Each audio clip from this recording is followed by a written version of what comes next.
Bonjour les amis, j'espère que vous allez bien.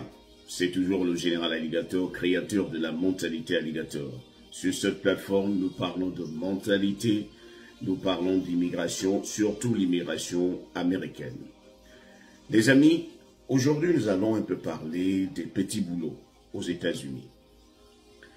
Je sais que lorsque vous arrivez, et c'est encore plus lorsque vous arrivez avec un statut non immigrant, votre seule option, c'est de chercher les petits boulots pour subvenir à vos petits besoins.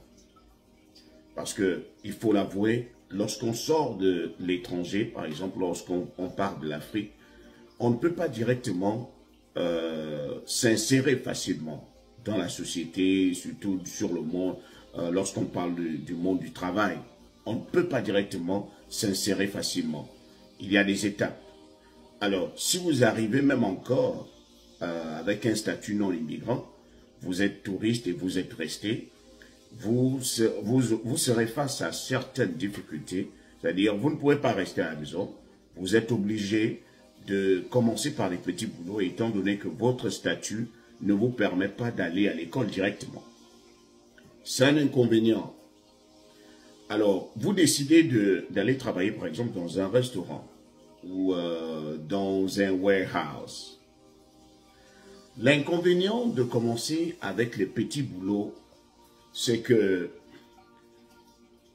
c'est bien, ça vous permet de vous acquitter de vos charges. Vous allez commencer à éponger vos différentes dettes, à aider la famille en Afrique. Mais c'est aussi un sable mouvant.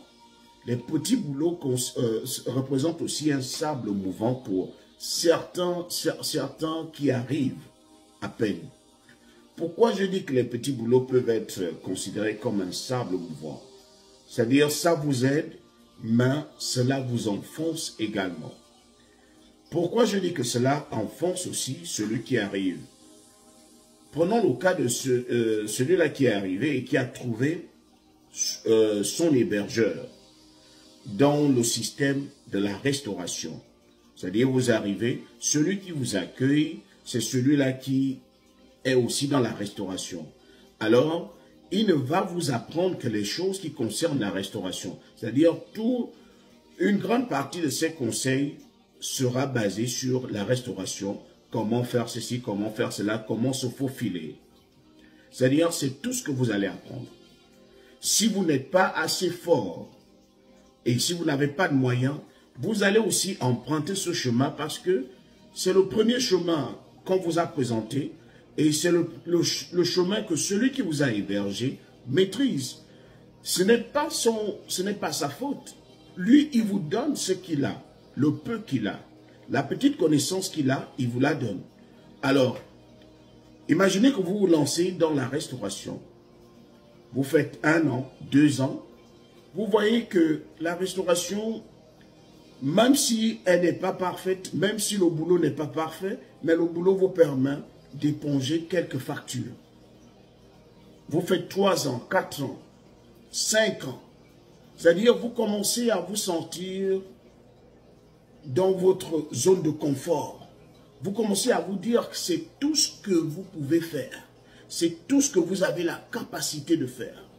C'est-à-dire, lorsque vous voulez même penser à autre chose, vous avez l'impression que votre cerveau devient paresseux à sortir de cette zone de confort.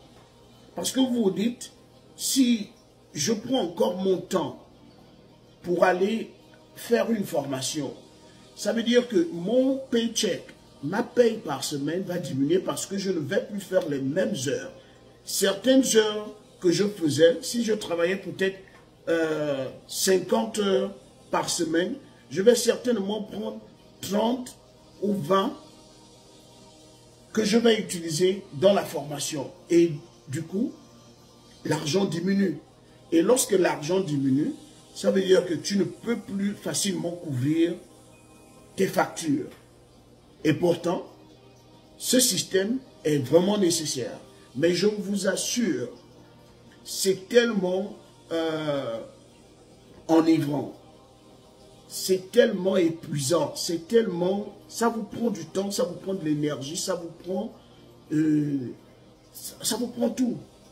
Vous avez l'impression d'être enfoncé et vous avez l'impression d'avoir du mal à sortir de là. À chaque fois que vous voulez penser à quitter le petit boulot, vous vous dites, ah, mon argent va diminuer, le peu que je gagne va diminuer. Pourtant, conseil, c'est ce qu'il faut faire. C'est-à-dire sortir de là. On ne critique pas, ce n'est pas pour dire que faire de la restauration, c'est un petit boulot, mais lorsque vous avez d'autres ambitions, ça va être difficile. Si vous n'êtes pas assez fort, parce qu'il y a aussi des gens qui font carrière dans la restauration et qui réussissent. Mais si vous êtes rentré dans la restauration, en prenant la restauration comme un tremplin, c'est-à-dire quelque chose qui vous permet de partir d'un point A à un point B, juste pour vous faire un peu d'argent et relancer vos rêves. Beaucoup sont rentrés dans la restauration, dans les boulots d'Amazon et autres, pas parce qu'ils aimaient bien cela, mais parce que c'était le chemin qui leur permettait de se mettre un peu debout et ensuite se relancer. Je vous assure, ce n'est pas facile. Sans quitter un petit boulot pour aller poursuivre ses rêves, ce n'est point facile. Si vous n'avez pas des appuis financiers solides, parce qu'ici en Amérique, lorsque vous ne répondez pas, lorsque vous n'épongez pas vos factures, vous allez finalement vous retrouver dehors. Donc, ça va tellement vite que les gens ont du mal à sortir de là. Les gens ont du mal à rester sans se faire de l'argent. Tu as du mal à passer une semaine sans que l'argent ne rentre. Parce que si l'argent ne rentre pas, c'est fini. Tu vas boycotter tous les plans que tu as mis en place. Et c'est ça un peu l'étranger. L'étranger, l'avantage, c'est que l'argent rentre. C'est-à-dire, tu peux sortir, mais si l'argent continue à rentrer, tu ne vas pas facilement sentir le poids. Tu ne peux sentir le poids que lorsque tu as arrêté de faire entrer de l'argent, mais les dépenses continuent. Et c'est ce qui fait en sorte que les gens soient coincés dans les petits boulots. Quelqu'un que vous avez connu au pays qui travaillait peut-être à la banque, lorsqu'il est arrivé ici, il n'avait pas de papier, il n'avait pas ceci, il est allé faire un petit boulot et tout de suite, il est resté là-dedans pendant des années. Lorsque vous allez lui poser la question, il va vous dire, j'ai tout fait pour sortir de là. J'ai fait des efforts pour sortir de là, mais la société est telle qu'elle vous enivre, elle vous enfonce. Si vous n'êtes pas assez fort pour vous accrocher quelque part, vous finirez par devenir mendiant. Alors, moi, ce que je conseille souvent aux gens, c'est de faire du genre, lorsque vous arrivez et que vous avez votre statut normal, vous avez vos papiers, allez, commencez par la formation, commencez par l'école. Parce que dire que vous allez commencer par des petits boulots et ensuite vous relancer dans les formations, ce n'est pas facile. Les gens qui arrivent à le faire sont très forts. Je leur tire mon chapeau. Ils sont très forts parce que sortir de là, c'est vraiment difficile. C'est comme si on vous avait envoûté dans le domaine et pour sortir de là, il faut être fort. Ce n'est pas n'importe qui arrive à faire ça. Il y a des gens qui se sont lancés dans les petits boulots et ils y sont restés. Ils ne sont plus jamais ressortis parce que la société va vite.